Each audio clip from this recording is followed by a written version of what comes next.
ह्याला इथे वरून ग्लास फिनिशिंग आहे. कुमार ब्लॉगिंग करतोय. फ्रीज आहे इथे पण हे छान वेंट्स आहेत. लाईट भरपूर आहे. तर आपण हे एक्सप्रेस फ्रीज दाबायचं म्हणजे काही सेकंदातच आपल्याला बर्फ पण मिळू.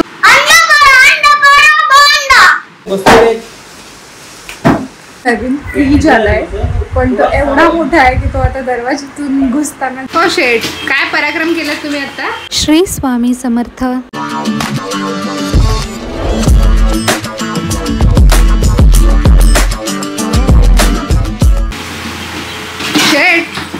हो शेठ, काय पराक्रम केला तुम्ही आता. काय पराक्रम केला शाण्या. हातपाय धुतो मी तर हातपाय पण नाही धुवून दिले मला.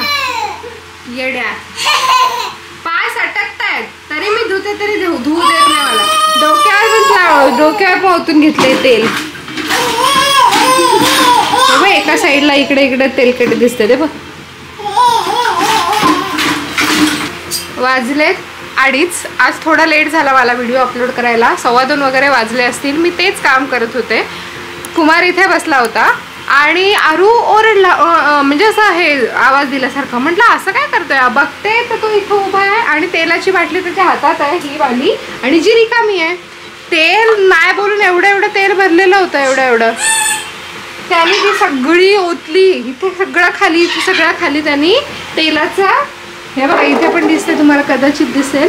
हे बघा दिसते तेल आहे. प्रॉपर जरा घासून काढायला लागेल. हे चिकट झालंय. इथेच सगळं ओतलं. इथेच बाटली होती आणि त्याने हे वरचं झाकण काढून सगळं तेल हळूहळू ओतलं. तो डोक्यावर ओतायला गेला असेल पण त्याला मज्जा वाटली म्हणून त्यांनी सगळं खाली हे केलं. तर थोडंसं डेटॉल टाकून या ब्रशने जरा घासलंय पण अजून एकदा घासायला लागेल ते. तेव्हा ते जरा नाही निघालं पण तरी सेफ साईड एकदा घासायला लागेल. ताई इथे वरती घासा. खाली मी घासलं पण ताईंना सांगते परत एकदा घासायला. तसं निघून गेलाय चिकटपणा बट स्टील इथे एकदा घासायला लागेल.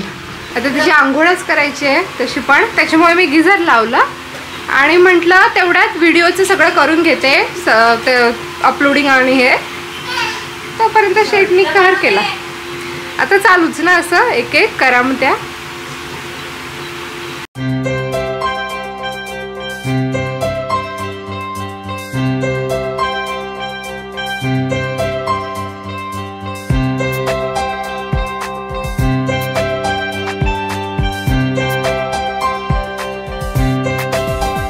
म्हणजे आपला नवीन फ्रीज आलाय पण तो एवढा मोठा आहे की तो आता दरवाजातून घुसताना जरा म्हणजे होईल जमेल जरा कसरत करायला लागणार आहे. ती स्टोरी काय आहे फ्रीजची ते मी तुम्हाला नंतर सांगते. सावकाश काय झालं बेटा. तो आत्ताच झोपेतून उठला आहे. तो धूर सहन नाही होते तरी ते आयुर्वेदिक आहे. Mosquito repellent. आयुर्वेदिक म्हणजे नॅचरल इन्ग्रेडियंट्सनी बनलेले. पण साहेबांना काहीच नाकात सहन नाही होत. आमचा जो जुना फ्रीज होता ना तो आम्ही जवळजवळ 6 महिन्यांपेक्षा जास्त बिघडलेल्या अवस्थेतच वापरला. म्हणजे आम्ही ॲडजस्ट करून घेत होतो एवढे दिवस. मग त्याच्यातून पाणी वगैरे पडायचं कितीदा तो साफ करायला लागला का. तो बारीक किडे झाले. दूध वगैरे सांडलं तर असं बरंच काय ते वरती खूप जास्त डीप फ्रीज व्हायचं अगदी बर्फ आणि खाली दूध वगैरे नासून जायचं. भाजी वगैरे ठेवली तर नासून जायची. खाली काय कुठूनच नाही व्हायचं. ते जे मॉडेल होतं ते जुनं होतं तर रिपेअर करून घेतलं तरी तो प्रॉपर रिपेअर नव्हता झाला. ते बिडिंग वगैरे जे असतं ते पण खराब झालेलं. मग त्याला जुगाड केलेला. तर असे बरेच सारे प्रॉब्लेम्स होते. त्याच्यामुळे मग 6-7 महिने थांबल्यानंतर मग फायनली हा एक फ्रीज घेतलाय. तर तो बेसिकली कुमारच्या पसंतीचा आहे. आम्ही बोलत होतो एवढा नको कारण एवढी नाही गरज पण त्याला घ्यायचंच होता. असाच घ्यायचा होता. खूप आधीपासून त्याच्या मनात होतं काही वर्षांपासून की असा फ्रीज त्याला घ्यायचा आहे. तर मग तसाच घेतला. त्यांनीच घेतला तसाच घेतला.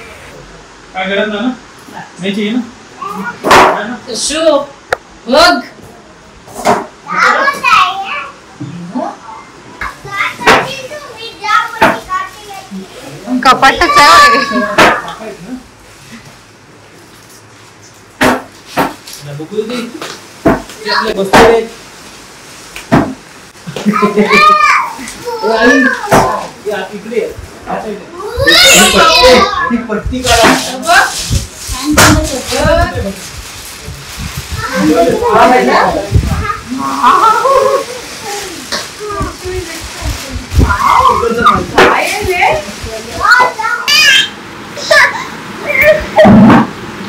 टकला आलेलं आहे आमचं.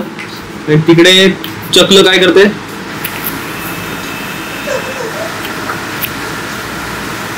खेळणी भरण्याचं काम चालू होतं. सॉफी बिचारा. अरे अरे बेटा कुमार ब्लॉगिंग करतोय. कसलं बोल काहीतरी माईकचे काय काय काय.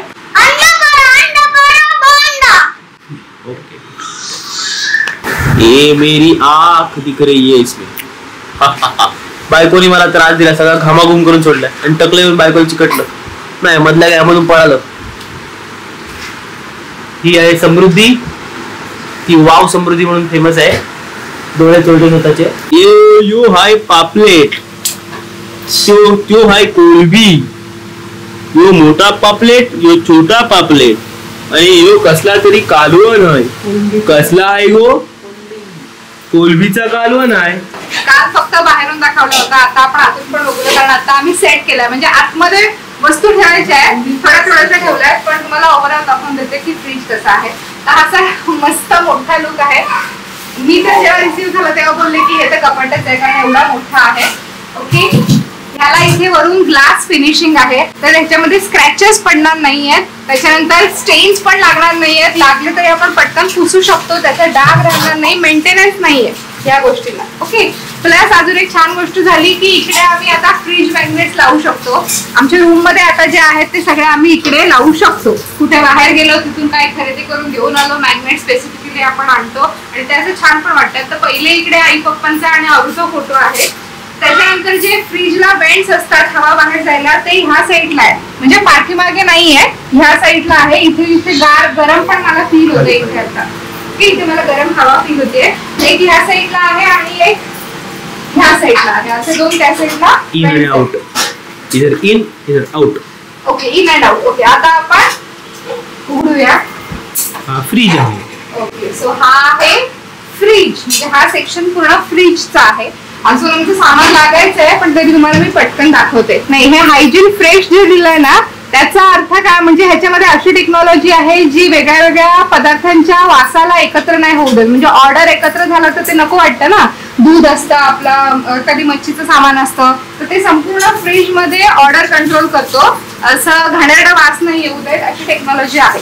सो इकडे वरच्या सेक्शनला आपण जे काही हवं ते घेऊ शकतो. फळं असतील, भाज्या असतील, आणखी काही गोष्टी असतील. प्लस इकडे आपल्याला लाईट पण प्रोव्हाइड केलेली आहे. इथे डोअर कुलिंग आहे. सो ह्या साईडच्या सुद्धा गोष्टी इथून प्रॉपर कुलिंग होतं, तिथे कुलिंग बाहेर पडतं. इथे आपण पाण्याच्या बॉटल्स ठेवू शकतो किंवा वाईन बॉटल्स असतील तर त्या ठेवू शकतो.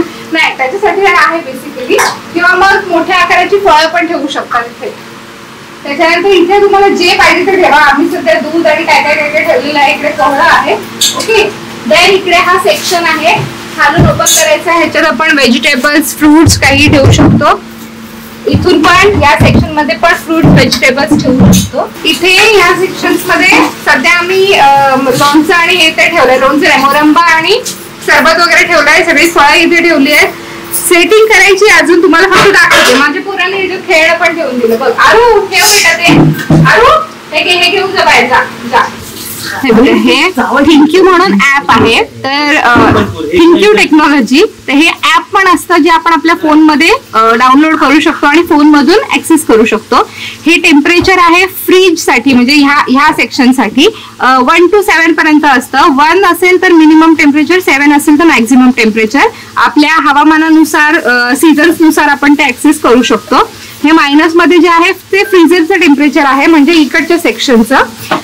देन इथून, म्हणजे हे जे टेम्परेचर सेट करायचे आहे ते आपल्याला इथून करायचं आहे. बघा, मी हे प्रेस करते तर ते 1 वर वगैरे जात आहे. देन हे कन्व्हर्टेबल आहे, म्हणजे ह्या साईडचा जो फ्रीजर आहे ना, तो आपण फक्त फ्रीज म्हणून कन्वर्ट करू शकतो जेव्हा आपल्याकडे जास्तीचं सामान असतं. कधी जर पाहुणे आले ना, तर आपण हे एक्सप्रेस फ्रीज दाबायचं, म्हणजे काही सेकंदातच आपल्याला बर्फ पण मिळून भेटू शकतो. आणि ह्या ज्या सेटिंग्स आहेत, एक्सप्रेस फ्रीजला टाइम लिमिट आहे. तुम्ही 3 hour 4 hour मॅक्सिमम ठेवू शकता. अच्छा, म्हणजे 3-4 hours ने ऑटोमॅटिक हे आपण बंद करायचंय. बंद कर आता नाही. ओके, सो इथे जे लॉक दिलंय ना, टेम्परेचर, हा, हे जे काही सेटिंग्स आपण केलं ते लॉक करण्यासाठी 3 सेकंद दाबून ठेवलं की सेटिंग्स लॉक होतील. आणि जर अनलॉक करायचं असेल तर पुन्हा 3 सेकंद दाबून ठेवायचं. ठीक आहे, सो या सेटिंग्स अनलॉक होतील. खाली खाली आता आपण उघडूया फ्रीजर वाला सेक्शन. त्या इथून पण एक्सप्रेस कूलिंग चालू केलेलं म्हणून झालं ते. एक्सप्रेस कूलिंग चालू झालेलं म्हणून हवा. इथे पण हे छान वेंट्स आहेत, लाईट भरपूर आहे. ठीक आहे, तुम्ही काय पाहिजे ते ठेवा. ह्याच्यामध्ये आईस्क्रीम ठेवा, डेअरी प्रोडक्ट्स ठेवा, जे फ्रीज व्हायला हवंय ते ठेवायचं. अजून पण हे सगळं सेट व्हायचं आहे. इथे आईस मेकर आहे. ठीक आहे, इथे आईस मेकर आहे, ते आपण असं काढू शकतो. हे असं निघतं. ह्याच्यामध्ये मला वाटतं 15 आहेत. 5 त्रिक 15. 15 आईस क्यूब्स एका वेळेला बनवू शकतात. ठीक आहे. प्लस ह्या साईडचा जो नॉब आहे ना, इकडचा हा जो नॉब आहे, त्याने आपण हे डायरेक्ट ह्याच्यामध्ये पाडू शकतो. बर्फ जो जमा झालाय तो आपण ह्याच्यामध्ये पाडू शकतो. इकडचा नॉब आहे ना तो फिरवू आणि हे खाली माझ्या मम्माला तो असा आहे फ्रीज. अजून तो लावायचा वाटी नाही मग ये मम्मा वाटीत थँक्यू बोल नवऱ्याला. थँक्यू. अहो पण आहोंची चॉईस आहे. थँक्यू काय बोलू. आणून दिल्याबद्दल आभारी आहोत. अहो आम्ही आभारी आहोत. मग थँक्यू वगैरे. आम्हाला एवढा वेळ. चला पंत तुमचा कॅमेरा घ्या.